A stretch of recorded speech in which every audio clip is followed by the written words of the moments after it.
From SF Land, this is Dorking Out, a podcast for people who love to dork out about movies, TV, and everything pop culture. Welcome to Dorking Out. My name is Sonia Mansfield, and it's hard to stay mad when there's so much beauty in the world.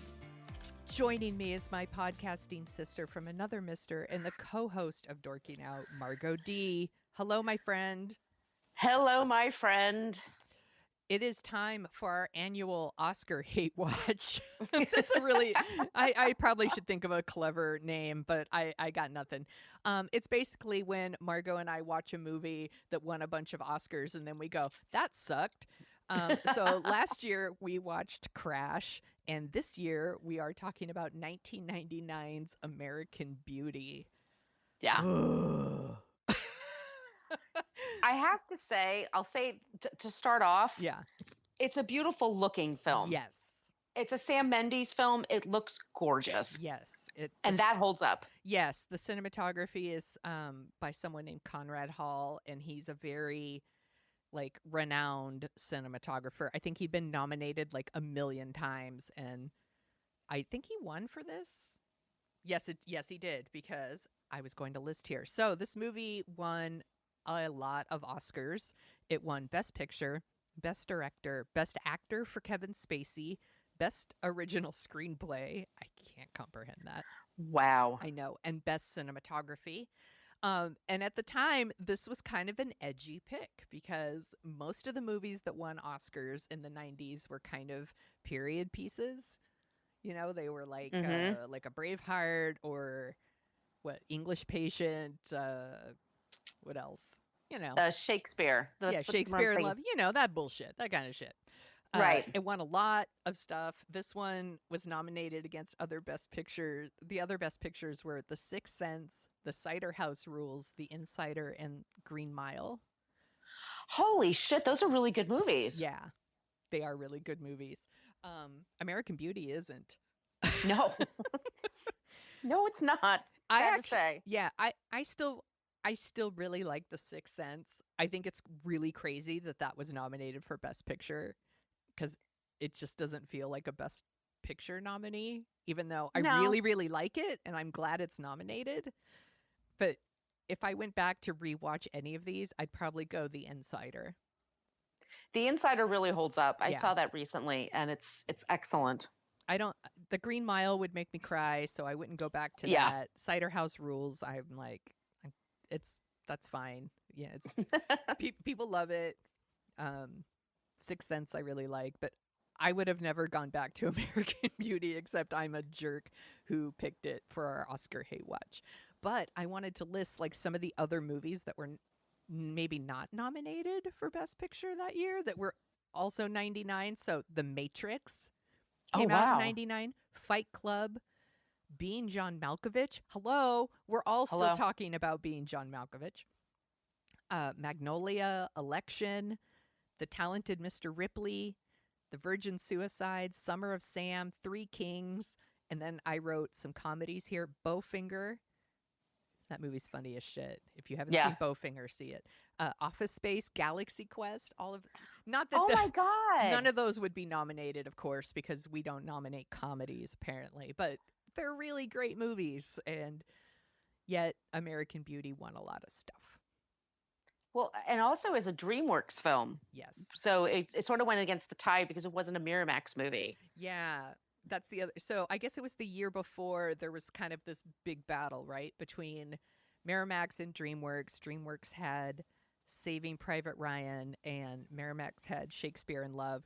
And Miramax, Harvey Weinstein, that fucking creep, he ran really aggressive Oscar campaigns, and that shit worked. Like Saving Private Ryan was the favorite to win Best Picture, and Shakespeare in Love won because Harvey just pours all kinds of money into that shit. Yep, he did. So when so then the next year, American Beauty is nominated, and DreamWorks was like, fuck you, Harvey Weinstein, and poured all their money into winning, and it worked. And that's what's crazy about the Oscars, as someone who grew up watching the Oscars and super loved them and kind of had this naive belief that somehow the best movie wins, or, you know, I'm such a fucking child. It's really about like the money and the politics of it. And this is a good example of that, I think. Well, they only spent a few million on the movie. It was a kind of a budget production, but it earned over $300 million, which I was astounded when I looked at that number. But then I remember when I saw it, it was a must-see movie. Yeah. Like everyone was talking about it. And it came out in October. And I went with my friend. I was visiting a friend of mine who lives in New Jersey, and we're in suburban New Jersey, packed theater, 10 o'clock in on a Saturday night. And people loved it. Yeah. And I mean, what can I say? We thought it was really, Sam Mendes is a good filmmaker. Yes. And Kevin Spacey's a great actor. He's a creep too, but he is a good actor. He's good in the part, but there's so much here that doesn't work. And and some of it's actually super creepy. Yeah, definitely. I saw this movie in the theater and I really liked it at the time. I was a really big Kevin Spacey fan. I really liked him. Like when he showed up in things, I was like, oh, cool. Kevin Spacey's in this. Like, at least you're going to get something and he was so good at playing creeps. I wonder why. But, you know, so I really liked this movie at the time. It's like now I watch it and I was like, oh, this is like kind of like faux deep movies. It's by the way, if you guys don't know, it's directed by Sam Mendes. Is that how you pronounce it? Mendes, who's actually nominated for directing this year for 1917, which I haven't seen, but obviously it's very acclaimed. Did you see that one? It's like another World War I movie. No, I'll watch it on. I know it's important. I'll watch it on streaming. I can't. But he also directed Road to Perdition, which I really, really enjoyed. That's a good movie. I'm trying to think of the other Sam Mendes movies. Did he do the most recent like James Bond movies? Didn't he? He did. He did Skyfall. Skyfall's legit great. I really like Skyfall. It's really good. And this movie's written by Alan Ball, who went on to create 6 Feet Under and True Blood. Did you watch either of those? For both of them, I watched like the first season and then I kind of petered out. I really liked 6 Feet Under. True Blood was not for me. That is okay. Yeah. But I know it has its hardcore devotees for sure. It stars Kevin Spacey, Annette Bening, Thora Birch, Allison Janney. I totally forgot she was in this. I know. Peter Gallagher's eyebrows. Wes Bentley, Chris Cooper, and Mena Suvari. Suvari. God, I suck. She was going to be like the hot new thing, and then nothing. She hasn't done very much, has she? I'm trying to think, like her and like Alicia Silverstone. Yeah. There was like this wave of these girls, and Liv Tyler. Liv Tyler keeps busy. She works on a lot of TV. But yeah, you're right. And what happened to Wes Bentley? He was going to be a thing. He was in the Hunger Games. Oh, was he? I haven't seen this. Yeah. Oh, those are great movies. I love the Hunger Game movies. Okay, I should watch them. Yeah. I read the first book. I saw this movie in the theater, and you couldn't escape the previews for this movie, by the way. They were in front of every single movie for months and months. So actually still, my sister and I still quote things from this movie, even though it's not like we sit around and watch American Beauty all the time. But there's like a scene where like Kevin Spacey's running with his neighbors and they're like, you know, do you want to build muscle mass or are you just trying to like get in shape? And then Kevin Spacey says, I just want to look good naked. My sister and I still say that all the time whenever we work out. It's just, I want to look good naked. Yeah, it's you and I were talking about this movie. What is wrong with it? It's my weariness. I'm pushing 50. I'm very weary of these stories, and it's the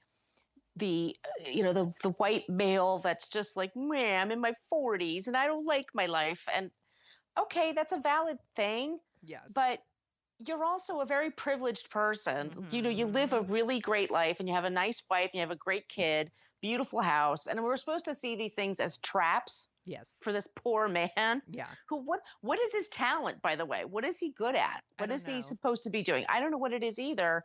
I think he's he's just lost, and we're Yeah. supposed to feel sorry for him. And I'm done with that storyline. And we were talking off the air about on Saturday Night Live a couple of weeks ago. Melissa De Sevignor, I'm sorry, I'm saying her name wrong, but she had a song, and basically she was talking about the Oscar movies, and she just goes, white male rage, white male rage. That's all this for the is Joker too. And for all these movies, The Irishman, like all these movies, it's like, yeah, that's what this is too. It's just a bunch of white people. There's John Cho is in here. I saw that. He has a quick, walking into a scene. I don't even remember. Is he? Yeah. Does he work in the office that Kevin Spacey works in or something? I have no idea. No, because the Annette Bening. So Annette Bening plays a woman who's right. Okay, go. She's selling a house, and he shows up there, and it was like 20 years ago. And he still looks the same. Like he hasn't aged a day. He's so cute. He's so cute. He's adorable. Yeah. Everybody drink. Hi, everybody drink. So, where should we start? I mean, he works for some magazine, and he's in advertising sales. I don't know. He seems a little old for the job that he's in, because he's still in a cubicle. Yeah. And he doesn't have any authority, but you and I were talking about it. Like, you were in newspapers. I was in magazines. Like, get the hell out. Okay. Yeah. It's 1999. Well, they say he's 42. And I'm like, was Kevin Spacey ever 42? Dude always looks older than 42 to me, always. In every movie. I don't care if, like, he was 18 when he filmed this. He still looks older than 42 to me. I don't want to look shame anyone. That upsets people. But he looks older than 42. It might be the receding hairline or something. Maybe. Or it could be just the expression on his face. Yeah. But Go ahead. He's just upset with his life. He's not happy. He's married to Annette Bening. And this is where I started getting really annoyed with. I remember loving this performance 20 years ago. Yeah. And now I'm like, these people don't act like people. None of them are real. They don't say anything sincere. They don't say anything like you believe in. She's all just quirks and tics. Yes. And stuff like that. And weird hairdos. But she makes more money as a real estate agent, and he kind of resents her or something. Yeah, I don't know. There's this weird thing about, see, my wife, she used to be happy, and I don't know, we're supposed to feel sorry for him. And I'm like, well, why would she be happy? She's married to this fucking mopey sexual predator. This miserable prick. Yeah, he's a miserable prick. And we're supposed to think that he's trapped, and we're supposed to feel sorry. I think we're supposed to feel sorry for him. And I mean, she's fucked up too. Like you said, no one in this movie behaves like an actual human being. But in a way, like, she's the one who's trapped. Like, yes, of course she is. She mentions divorce, and he's the one that threatens to take like half of everything she earns. And then he like quits his job, and he gets a job at like a fast food restaurant, and he spends his day smoking pot and working out. It's like, she's trapped. Yeah. He's doing whatever the fuck he wants. Right. And he has a daughter, and that's Thora Birch. And she has a best friend, Mena Suvari.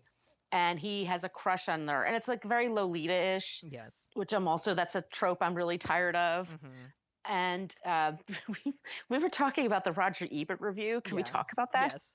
Go for it. He talked about Thora Birch, the character, and he said she's contemplating getting breast augmentation surgery, which she clearly doesn't need.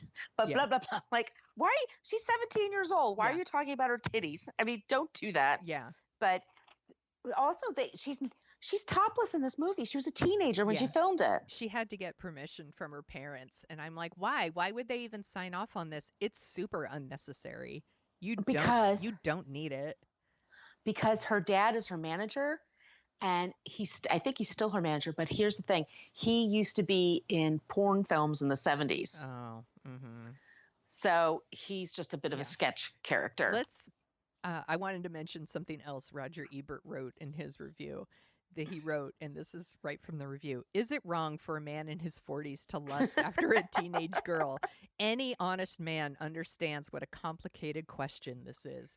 Morally wrong, certainly, and legally. But as every woman knows, men are born with wiring that goes directly from their eyes to their genitals, bypassing the higher centers of thought. They can disapprove of their thoughts, but they can't stop themselves from having them. I reject that notion. Well, yeah, of course. I mean, and I'm not saying, I don't know how men think. I can't speak to that. But just to say that because you have that biological impulse, you have to act on it is ridiculous. Yeah. Yeah, it's super gross. So he sees her performing a cheerleading routine with his daughter, and he instantly like becomes infatuated with her, and it's these kind of weird scenes where like she's doing sexy cheerleading dancing just for him, and pretty famous scene where she unzips her like cheerleading sweater and opens it up, and like rose petals comes out, and there's a lot of rose petal stuff going on in this movie. You know, he's lying in bed, staring at the ceiling, fantasizing about her, and she's all naked, covered in rose petals. And, you know, she's 20, the actress is 20 years old, but the character is 16 or 17. It's gross. And I'm not saying that like movies can't deal with these kinds of things. They totally can. But I think the movie wants us to have a lot of sympathy and relate to Lester. That's the Kevin Spacey character. And I don't want to. I don't feel sorry for him. He's a creep, and I don't feel sorry for him. When I was reading a little bit about this movie, they talk about it a lot as like a pre 9/11 movie. Yes, I saw that too. Yeah, and I was like, I totally understand what that is. Like, the shit that they're all obsessing about in this movie is not important. Like, if you're unhappy in your marriage, just get a fucking divorce and shut up. Yeah, or work on your marriage. Yeah. Don't just don't gaslight her and quit your job and then act like a total fucking lunatic. Yeah. I mean, it just, she has an affair with Peter Gallagher. Yes. And their sex scenes are just ridiculous. I mean, but like their whole relationship just doesn't seem believable. Mm-mm. There's no there. That's the problem. It's all these tropes. Like he's totally into Mena Suvari, and she's this highly sexualized person, but it turns out she's a virgin. Yeah. And everyone's like exactly who you think. Like she's like pretends to be super experienced, but it turns out she's a virgin. And then Chris Cooper's in this movie, and he's like, I'm a super uptight Marine who's secretly gay. Yes. You know, it's like, it's just like all the tropes. And I guess that was daring for the time, or I don't know. Maybe I just feel like I've seen this way too many times now, and it just doesn't hold up very well. I like Scott Bakula as the gay neighbor. I love Scott Bakula. I do too. He could be in every movie, and I would be totally fine with that. I super love him. I think I've just got a soft spot for Quantum Leap. Quantum Leap was the best show ever. It really was the best show ever.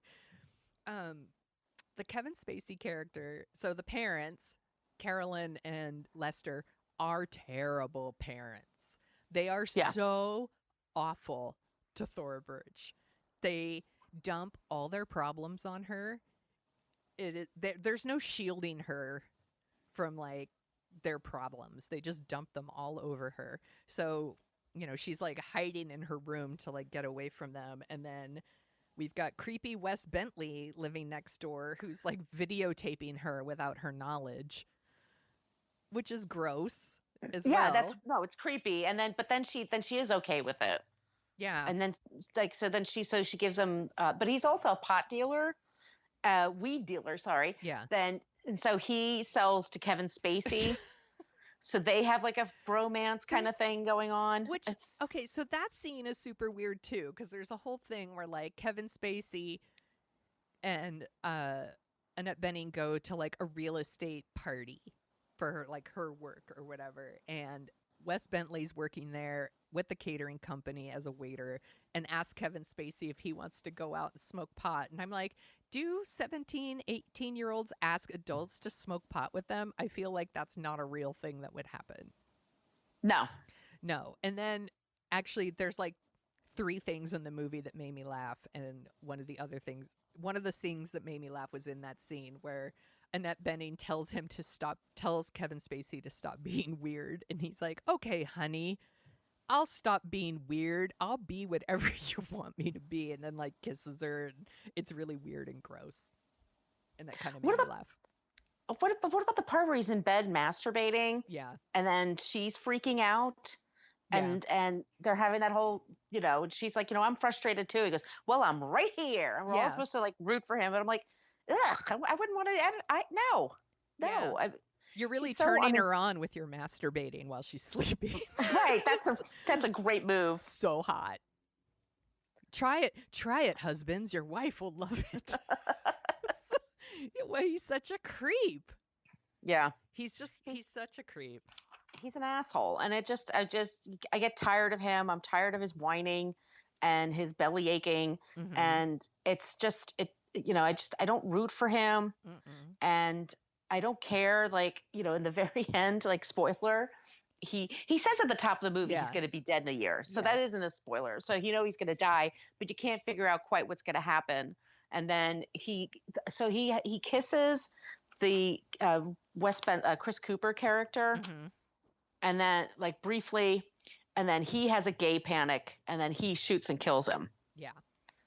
And I was like, the movie's so weird and all over the place because I believe it opens with the video footage that Wes Bentley shot of Thora Birch talking about, my dad is such a loser, and he's like, do you want me to kill him for you? And she's like, ooh, would you? Ha ha, or whatever. And then it goes into like this voiceover narration from Kevin Spacey, like, I'm such a loser, and a year from now I'll be dead, and here I am jerking off in the shower, and I'm like, ugh. Anyway, and then they show that footage again later in the movie. They show the whole conversation of them talking about Kevin Spacey, and there's the whole thing again. Like, would you kill my dad for me? But then none of that ever plays out.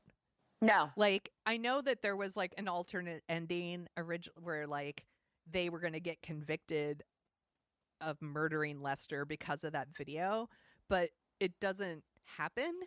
So it feels weird that it's in the movie twice. Like, this is important. Pay attention to this. This is the part where like, this is why they're going to get convicted, but that doesn't happen. So why is it still in there twice? I don't know. No, I don't know. And then Annette Bening gets a gun. And that's the whole thing, is that she's liberated because now she has a gun. Yes. And she goes to the gun range. And I love Annette Bening, by the way. I always have time for her. And she's great with a not great part. Yes. It's a thankless part. For sure. 100% a thankless part. I will say this for her. She's cheating on her husband, but at least she's having sex with someone her own age.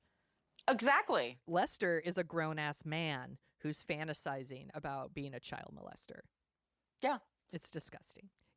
Election came out the same year, and there's some similarities here, like kind of the adult obsessing over a teenage girl, but at least Election knew, like, at no point are you like, oh, I feel so bad for Matthew Broderick's character. Or the creep who's sleeping with Reese Witherspoon's character. Like, you don't feel sorry for them. They're adults. No. They're assholes. They're creeps. But this one doesn't do that. No, we're expected to relate to him. And we're also expected to laugh at all the other characters. And I feel bad for these actors. Allison Janney has nothing to do. I'm like, give Allison Janney, like, well, come on, give her something to say. I mean, it's just Chris Cooper. I love it. I love him, but that part is weird. It just doesn't stick with me. And Thora Birch, like, bless her heart, she was great in Ghost World. Mm-hmm. That's one of my favorite movies. Yeah, that's an awesome movie. We could definitely talk about that one sometime. I'd love that. Yeah, she's a great actress, but I don't know. I have no idea. I'm like, I watch. I'm like, what were we all like lulled into thinking? Why were we lulled into thinking this was so great? What are we thinking we're watching? I don't know. And I've been trying to figure this out because, so last year our hate watch was Crash. When I saw Crash, I was pretty quick to realize this movie's bullshit. This is a bullshit movie. Like, I knew it. Like, there were parts of it that I liked, but I also was like, this movie's fucked up. It's stupid. This one, I actually liked at the time. And I don't know if it's because I was just younger and I thought maybe it was dealing with adult things that I just couldn't relate to yet. Right. And it seemed deep but it's not deep, by the way. This movie's not No. deep at all. No, it's shallow. No, I mean, there's like one of the most famous scenes in the movie is like so fucking stupid. My eyes almost rolled out of my head when like he's like, want to see the most beautiful thing I've ever filmed, and it's the fucking plastic bag blowing around in the wind. A plastic bag. It's Oh God, it's so dumb. stupid, and it's filmed so seriously, like with a close up on Wes Bentley's face, and he's like, sometimes there's so much beauty in the world, I feel like I can't take it. And my heart's just going to cave in. He's talking about a fucking plastic bag. It is it is so stupid. And his character is such a creep. Like he's filming her when she doesn't want to be filmed, but somehow that wins her over, whatever. He also like films dead birds and like a frozen homeless lady that he also says is so beautiful and amazing. And I'm like, you're a serial killer. He's a serial killer. He probably killed that homeless lady. She didn't freeze to death. And he probably killed that bird. I agree. I did not like this movie, if you guys can't tell. No, the paper bag thing, I remember in the movie theater, like, this is supposed to be deep, isn't this? Like, I'm supposed to think this is special. Like, ooh, we're slowing down, and we're just going to take a minute and just look at this video, a video, mind you, of a plastic bag flying around. I'm like, it's so beautiful. It's dumb. It means something, don't you see? Because the world is random and there's more to it than we think. Shut up. Oh my God. I think I knew people like that character in real life. Oh, sure. I mean, we went to college with people like that for sure. For sure. For sure. Yeah. I'm trying to go through my notes and make sure I hit on everything else. What did you think about Kevin Spacey in this movie? Like he won the Oscar for Best Actor. I mean, who is he against? Let's see. I have it here. So Russell Crowe for The Insider. Oh, that was a great performance. Yeah, I think that one's probably the one that should have won. Because then after that, it's Richard Farnsworth for The Straight Story. Oh yeah, that was the two brothers. Yeah, and they had lawnmowers, and one guy was riding a lawnmower to visit. That made me cry my eyes out. Yeah, it's a good movie. Sean Penn for Sweet and Lowdown. That's that Woody Allen movie. You. Hard pass. And then Denzel Washington for The Hurricane, which is fine. That's fine. Yeah, it's okay. Yeah, but like Russell Crowe should have won for The Insider, and this is why he won the following year for Gladiator. It's like, here, you should have won the year before. Sorry about that. They do that all the time with Oscars, because like Laura Dern is going to get the Oscar. Let's just predict right now. Yeah. For Best Supporting. And I like Laura Dern, but I can guarantee. Did you see Marriage Story? No. I saw Little It's Women. not the feel-good hit of the summer. No. it's a bit of a drag. But there's a scene where she talks about how women have to be better than men. They have to be better mothers and better this and they're that. And she wears a sleeveless top because she's based on another famous lawyer in LA. But she just gives this whole speech. And the whole time I'm like, she's great and I love her. But it also in my head, I'm thinking, for your consideration, like that's her Oscar. And that's, and so but I also think people think, well, I like you in everything and you're always good. So here you go. Yeah, there's the idea of it's her turn, right? It's just her turn. Right. And it's Brad Pitt's turn because he finally broke up with Angelina Jolie and got sober. And so and he looks hot again. So people are like, ah. Here's your award. Yeah. But what do you think of Kevin Spacey in this movie? Like, is it hard for you to separate the creep he is now with the performance? I like the performance, to be honest with you. I think he's good, but I think he's also creepy. And I think and also I've heard rumors about him. He's an asshole. He just is really not a nice person. Like he's very difficult to deal with. So there's flashes of him, which I think are more like him in real life. Like when he quit, I do like it when he quits the job. Yeah. And he manages to get like a year's salary and extra money on top of that. And, I kind of like that. I mean, I think he's the perfect person for this. He's so perfect for 1999. Like Kevin Spacey and 1999 are like peanut butter and jelly. Yes. He is so good at playing creeps. Like I said earlier, he did a movie in the 90s called Swimming with Sharks. Did you ever see that? Which I love. That movie is fucked up and hilarious. Yeah. And in Yeah. like a good way. Like, and he plays like a fucking the worst boss you could possibly imagine. And he's so good at it. Kevin Spacey's a really good actor. I wish He he wasn't is. I wish he wasn't such a creep. And I think Yeah. he does a lot with a role that's really fucked up. And I think it's interesting that at the time I was able to, I guess I kind of did feel sorry for this character, but now I watch it as an adult. I mean, I was an adult at the time. Yeah, but I was you 20 get more life I was- experience. Yeah, I was 28 at the time. You Yeah. know, single, renting, not even a boyfriend in my life, no responsibilities, I had 2 roommates. yeah. Yeah, I was the same thing, and all of it, and the same thing, and I just thought, like, well, it's an independent film, but they're making it on a big scale, and they get these really great actors, and and there are good performances, but I'm like, the script is not great. Mhm. Nobody talks the way they talk. I mean, they're all caricatures. There's very few people I can relate to. I think maybe Wes and Thora, I kind of relate to the Mhm. teenagers. They're good at selling teenager stuff, Yeah. which I would be They're- selling too if those were my fucking dads Yeah, that I no had to live shit. with. I think you're right when you say it's like a big budget Sundance movie. Yeah. Like it has all those independent movie tropes on a really big scale. And those movies came out all the time in the 90s. Yes, they did. All the time.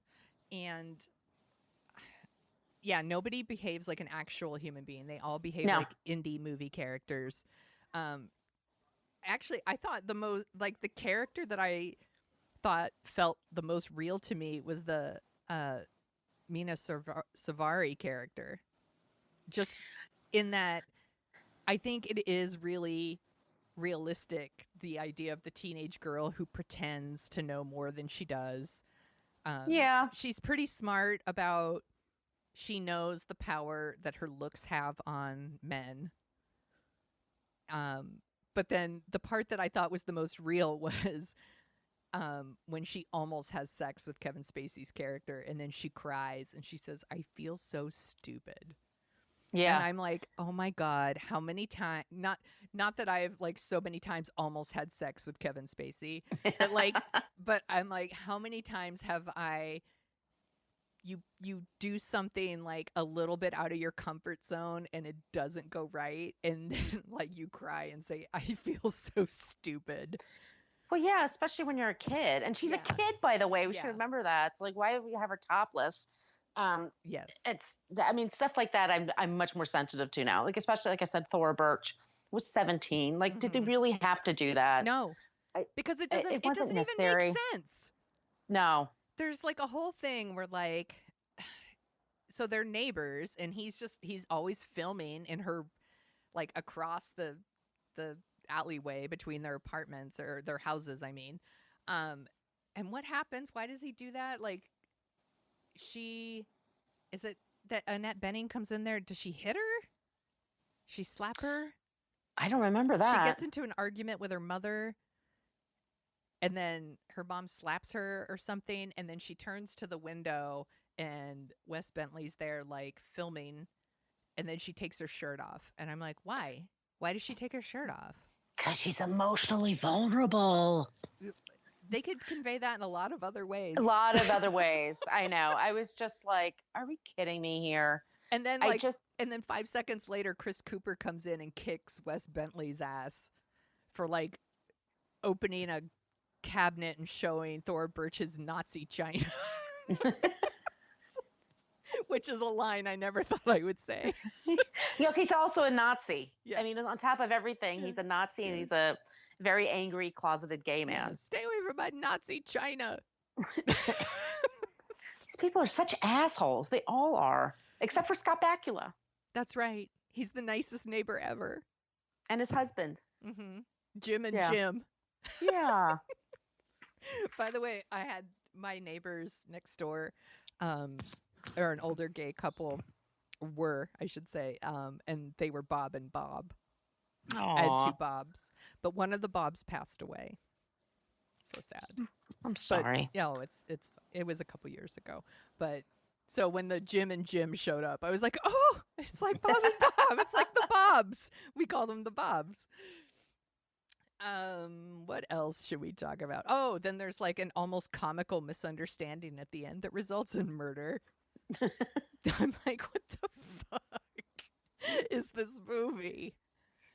Well, it's raining and there's a garage and there's supposedly Sam Mendes has rainy death scenes in his movies.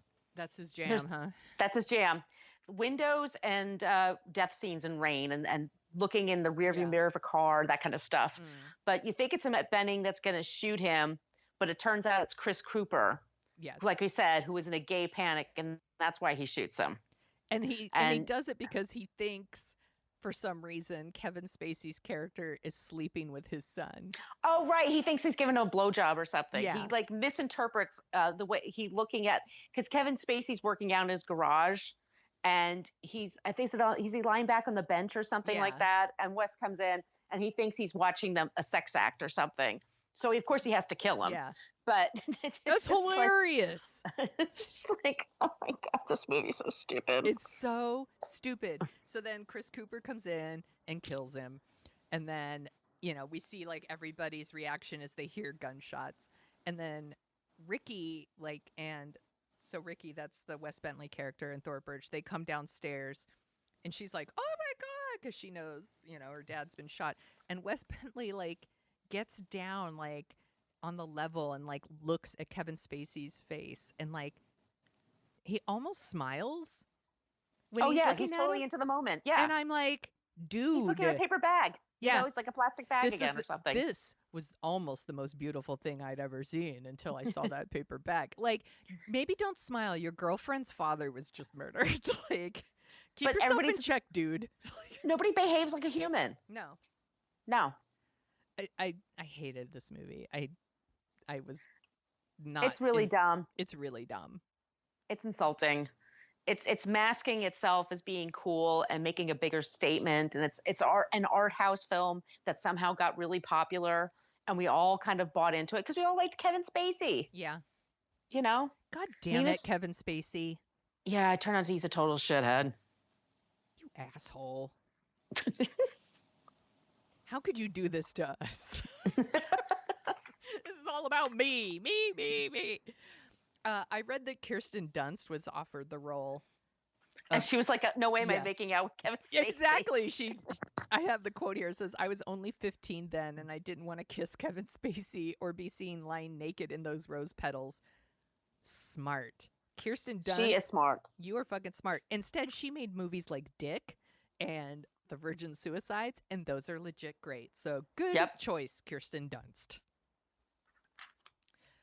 Do you have any other thoughts about this movie or about maybe our current Oscar nominations? Because this is our Oscars edition.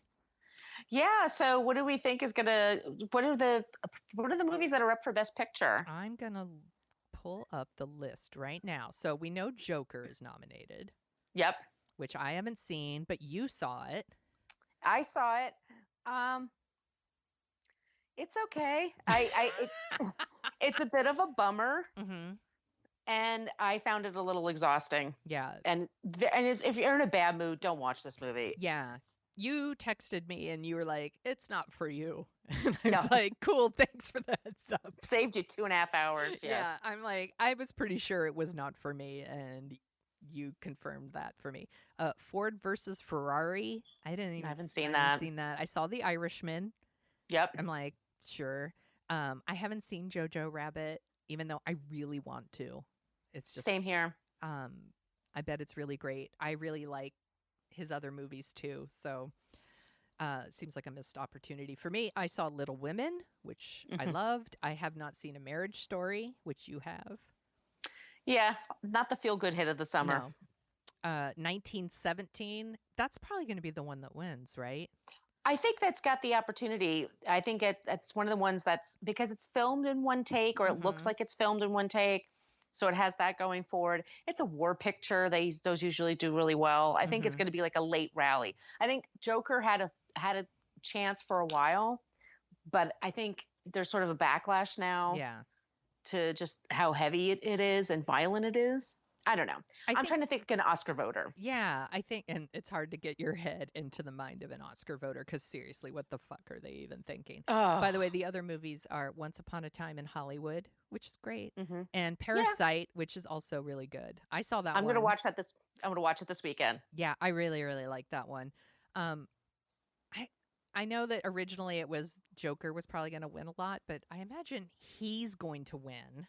He will definitely win. And that will be like the Joker win. You know? And, like yeah. I don't think anyone thinks it's like the best picture of the year or that it's even the best directed movie of the year. I think when people like it, they like Joaquin Phoenix in it.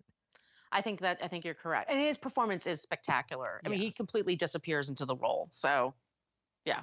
I could see them dividing things up, right? Because that's kind of what they do now. So it would be like Joaquin Phoenix wins for Best Actor, 1917 wins Best Picture, the director of Parasite wins Best Director. Yeah, I think you're right. It kind of has that vibe to me, like. And Greta Gerwig will get adapted screenplay, right? That'll be her thing. I mean, I'm looking at the leading actress, and I'm like, maybe Scarlett Johansson for Marriage Story. I really want you to see that movie, but I'd love to get your opinion. I mean, she's very good. She's always good. I like Scarlett Johansson. I think she's a good actress. She's also nominated for Jojo Rabbit, which makes me think maybe they would like cancel each other out. Yeah, maybe it's going to cancel each other out, or I don't know. Right. And then supporting actors, probably Brad Pitt. Mm-hmm. But any other year, it would have been Joe Pesci. Yeah. Because as you said, Brad Pitt is sober and he left Angelina, so they got to give it to him. And he might be going back together with Jennifer Aniston, so people are just like, That's crazy to me. We've already discussed this. No, she's not taking him back. I hope she doesn't. Sorry.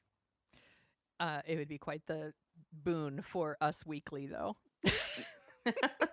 And then they can keep talking about whether or not she's pregnant. Exactly. She'll be like well into her 50s and they're still like, is she pregnant? Is that a baby bump?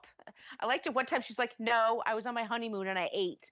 Yeah. Just leave me the fuck alone. Oh my God. Us Weekly, you're crazy. Laura Dern for A Marriage Story, probably, right?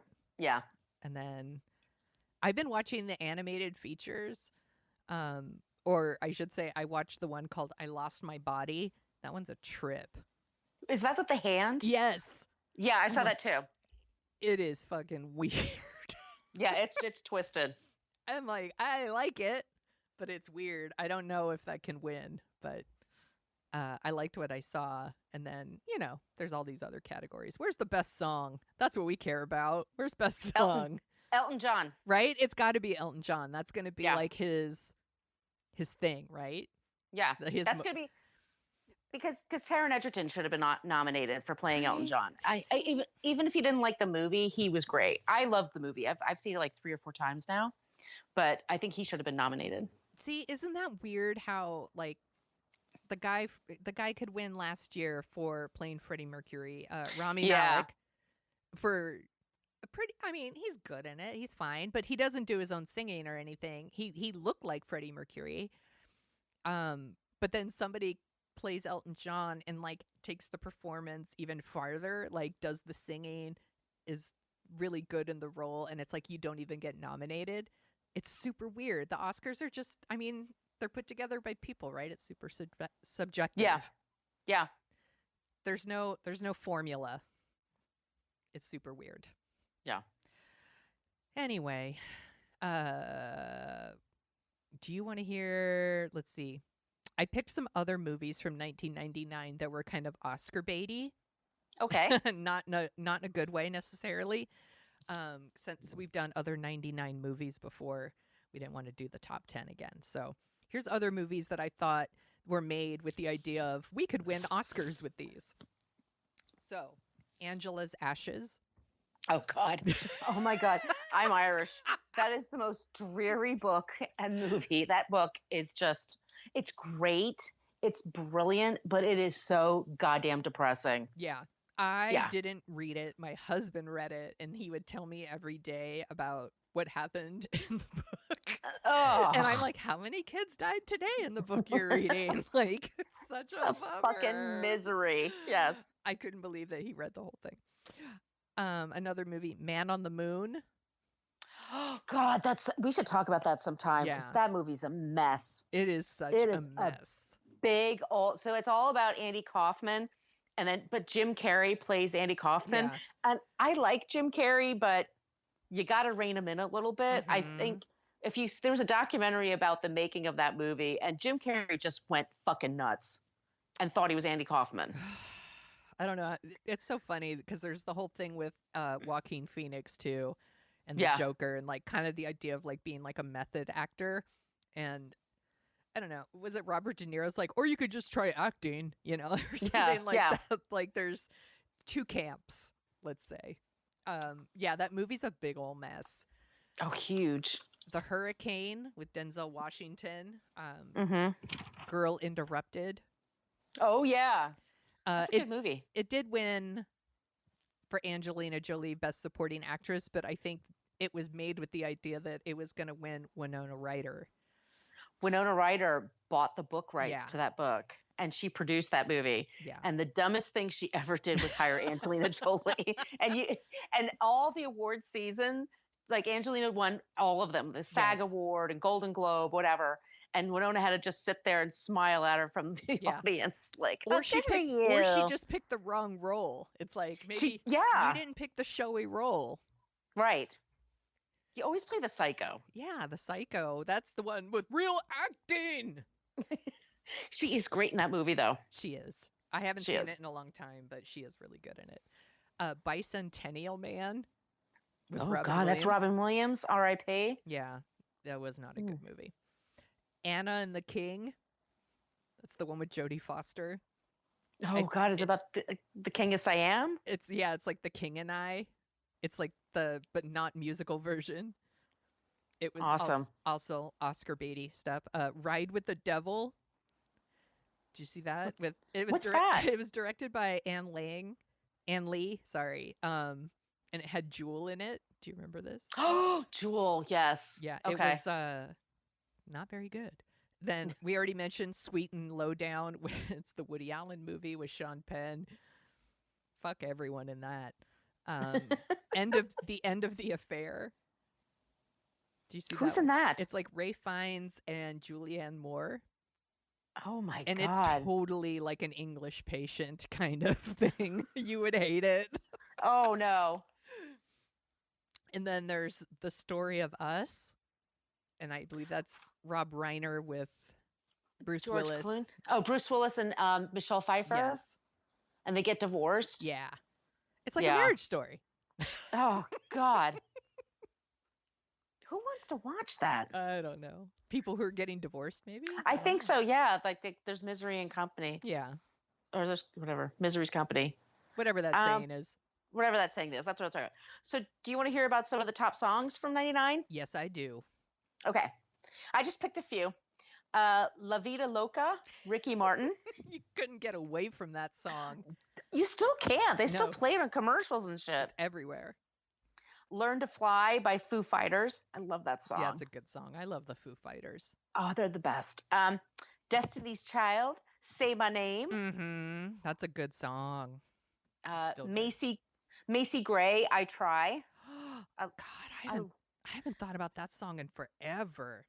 That was one you couldn't avoid either. She was everywhere. Yeah, everyone's gonna make fun of me now, but I saw the Dave Matthews Band in concert, and Macy Gray opened up for him, and she was really great. Oh, that's awesome. That's a good double bill. And my last one is Len, Steal My Sunshine. I still love that song. It's a great song. It is on one of my most listened to playlists on my Apple Music. It's from the movie Go, which I haven't seen in a really long time, but I remember really enjoying it. I really liked Go at the time, and I watched it a few times in the theater. That's how much I liked it. You think it's going to be like a Pulp Fiction ripoff, but I felt like it was its own thing, and I really enjoyed it. Yeah, I thought it was really good. We'll put that one on the list too. That would be fun. Yeah, to we talk definitely about. should. Yeah. Where can people find you on the internet, Margo? On social media, you can find me at Brooklyn Fitchick, and that's for Facebook, Twitter, and Instagram. And my blog is brooklynfitchick.com. And you can find both of us at What a Creep. Yes! Where we're always talking about creeps like Kevin Spacey. It doesn't sound fun, but it is really fun. We have a Patreon page. We do a newsletter. We do bonus eps. It's really fun. Please go check it out. You can find Dorking Out wherever you listen to your podcasts. You're listening right now. You can find us at dorkingout.com and Dorking Out Show on Twitter and Instagram. And you can find me at The Sonia Show on Twitter and Instagram and thesoniashow.com. And this was super fun, believe it or not. I totally had a good time. I know. I'm like, rewatching this movie was not fun, but I knew it would be fun to talk about it. And it was. Let's make it our thing every year. Every year, we're going to pick a new shitty Oscar movie. Should we do The English Patient next year? Oh, good God. That means we have to sit through it. Oh, Jesus. I don't know if I have it in me. Margo, there's so much beauty in the world. Can we stay mad at The English Patient?